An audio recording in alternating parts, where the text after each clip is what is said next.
Hi my lovely viewers, this is Hello IT World Learning Tutorial channel for you. Today in this tutorial I am going to show you how to enable widget on taskbar in Windows 11. So before that we have to clear about the word is widget. So widget means any kinds of information according to our mail sections that we will get our everyday working or working schedule things, whatever I had done, I'm doing or I will do. So all kinds of widget section has been revealed here in this area. So for this case, if I want to on this criteria, so click here and go to the settings options here.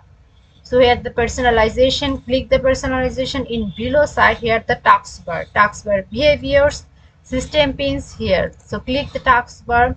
See the system or widget sites has been off. So if I want to on, see the thing has been, if we when we keep the mouse in this area, see the USD or currency market gains, weather criteria, travel time, photos time, and here the worldwide news discovery. Also we can get the playing things here.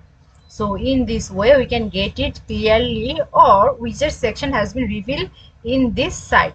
So in this way we can on this widget icon. So thank you so much for watching this video. Please subscribe this channel. Hopefully this tutorial will help you so much.